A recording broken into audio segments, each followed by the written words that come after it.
will know everything to know so that we will not be considered ignorant of the law excuses no one. Yung treaty, if you read it, it's all bull. Balibol na lang para walang bato.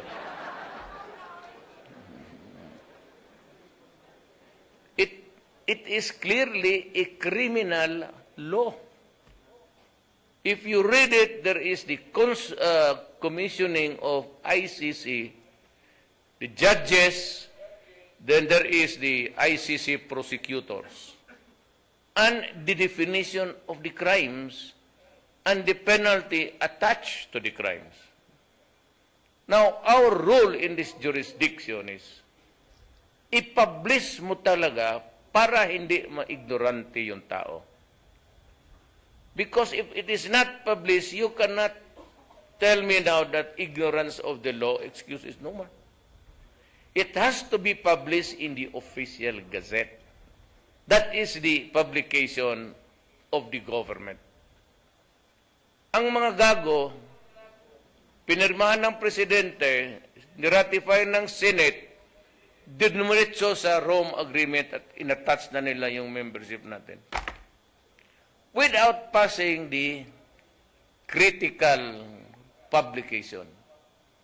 It is there in the publications official gazette when you are now put on constructive notice that there is a law as such.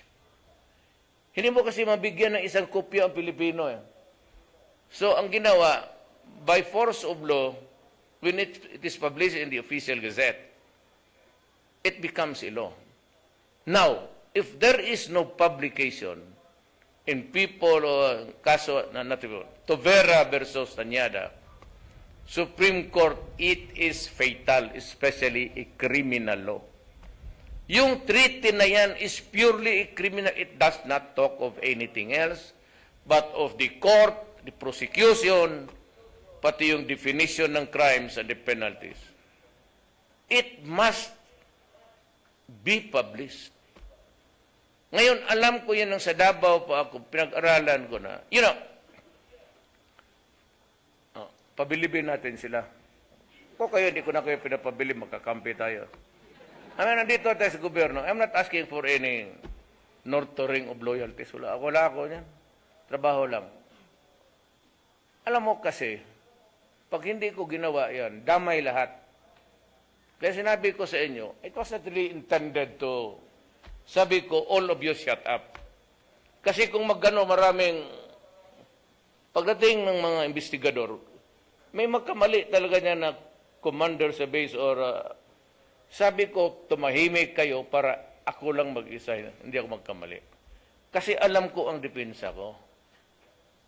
Sabi ko ganon, a few days before, you will never have jurisdiction over my person.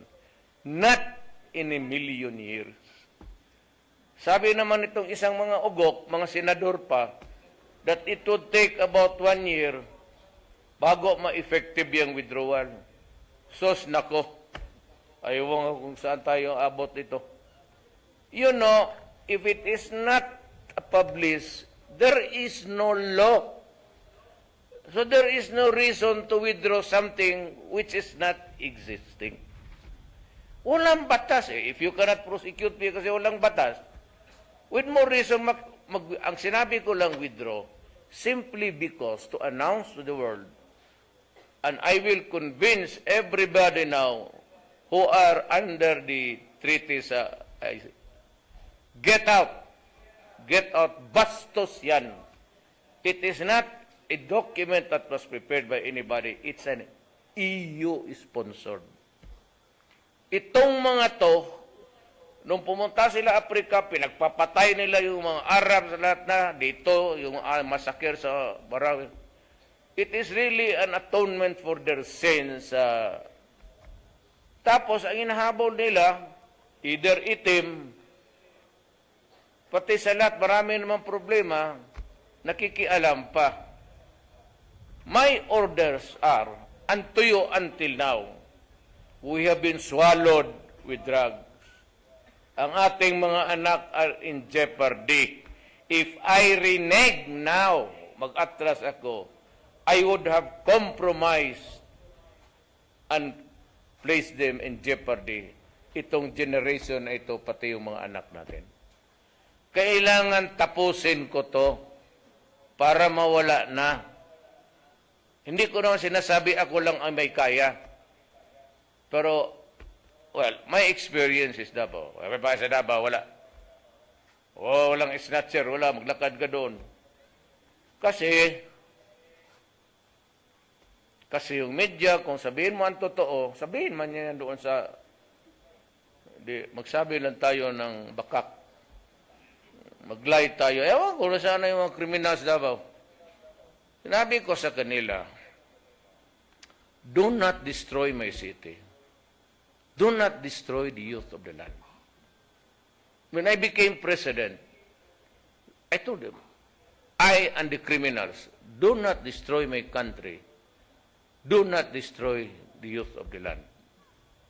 Ang sabi ko sa police, pati sa inyo, because yung Declaration of National Security Threat sa drugs is not mine.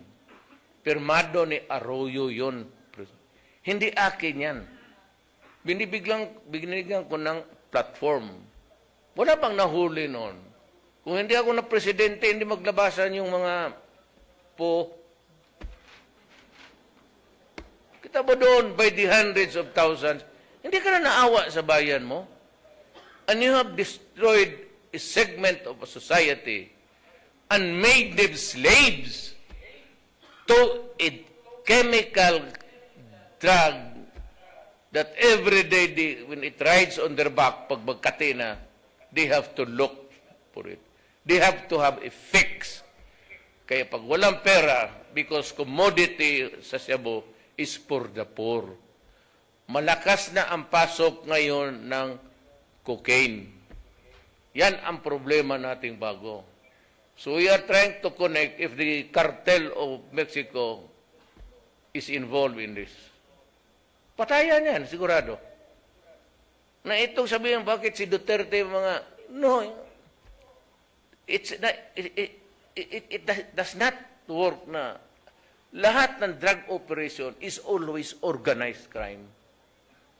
May magluto, may distributors, then lieutenants, pati yung basurero. The basurero is the street peddler. Now, if they are there playing shabu, and you get killed, at mahirap ka, sorry. Walang magawa sa'yo. Because the law, my oath office says that I, Rodrigo Duterte, should enforce the law against all who are liable. Hindi naman sabi, I, Rodrigo Duterte, would only kill the rich and make the poor live because they are poor. That's not a good law. It's not a good law. It is not. No person shall be denied of the equal protection clause of the Constitution. Kung mayaman ka, mayor ka, eh, bakit? Maliit ba yung mayor niya? Noon, where's the big fish? Where's the big fish? Tapos yung big fish ni, hanapan ako, bakit sinalbid si mayor? Walang katapusan to. So tayo, trabaho lang. Trabaho lang kayo lahat. In war, we are facing ISIS. It will never end in about 5 years from. Meron pang drugs. Then you have to worry. You have plenty of work to do. Hindi ako naawa sa inyo, but I can see that the sacrifice in the coming days that you have to bear for the country. Kaya kinakausap ko kayo isa-isa. Can you do this for me? Ano mo akong sasabi? Stay with the Constitution, stay in the chain of command, love the Filipino people that you serve. I never mentioned my name. I do not want to know tayo mga loyalty. Nakukornehan ako na. After my time, I will go. If there is a perfected Constitution by 2020, I'm announcing it to you now. Alis na ako. I will not wait for 2022. Sibat na ako kung may federal government. Pero kailangan ko tapusin to kasi nakita ko, dumami itong ganito at ganito lumabo ang problema because walang ginawa. Alam ninyo yan.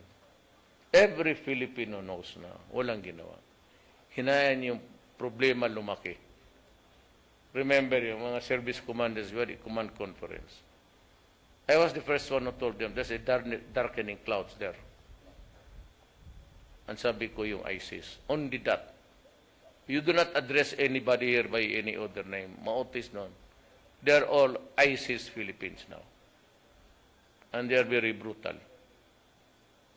We are bound by the rules of government, but I will not allow this country to go down. Baski na sabihin nila yung extrajudicial. What's extrajudicial? Wala namang crime na extrajudicial. Not in our books anyway. Maybe yung definition nila, but the problem is they forgot to. Ngayon sabi nila, sige, i-publish natin. Nabuang na. Tangina, ako nga dito na ginagawa ko na lahat ng what is legal and right. Ako pa ang binababoy ngayon. Because some people here cannot accept defeat. Ako, I'm not into, huwag kayo maniwala niyang ano. If I overstay for 1 minute, you arrest me and, saan ba yung paring reyes ninyo? Doon ninyo ako tatapusin. Pero gusto ko i-reenact natin yung kay Rizal. Yung superintendent dito, parang pare, chaplain, i-bless niya ako bago ako What's the problem? We all die. It's only once. Buti sana, it is not like a sore thumb that sticks out painfully every night. Isang beses lang yan. So we enjoy it when it comes. Takutin ng yes. So, basta trabaho lang kayo, akong bahala. Akong bahala. Oo.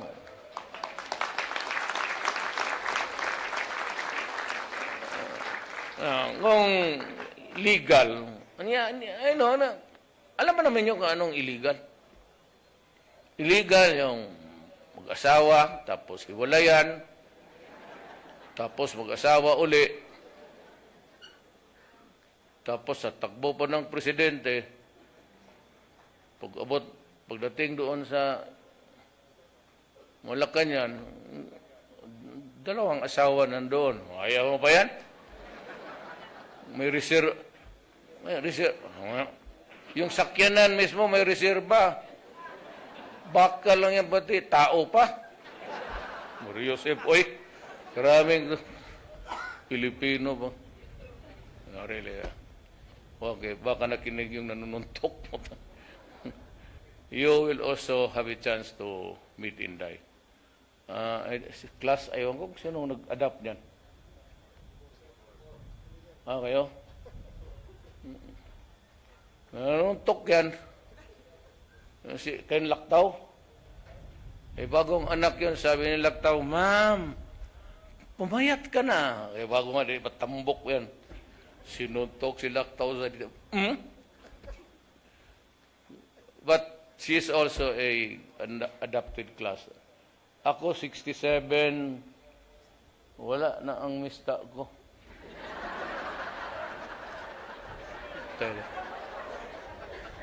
Is there anybody from class 67? I just would like to.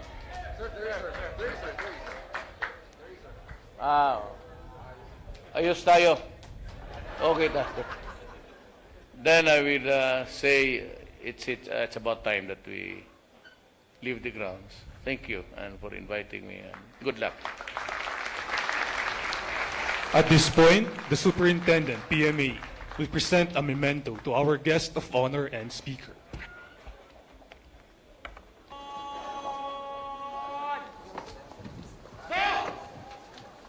The Melcher Hall. Known today as the Academic Building, the Melcher Hall proudly stands as a witness to the many travails of PMA cadets before they are finally commissioned as officers of the armed forces. The first edifice to be built in Fort del Pilar, its cornerstone was first laid on February 1, 1949. and it became the first cadet barracks after the Corps finally transferred from its original site in Camp Allen.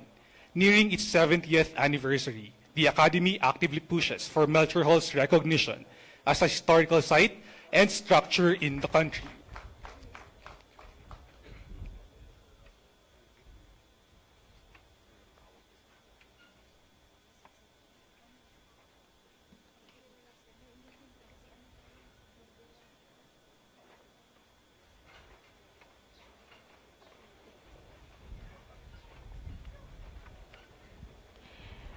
At this juncture, the graduating cadets will form the long gray line.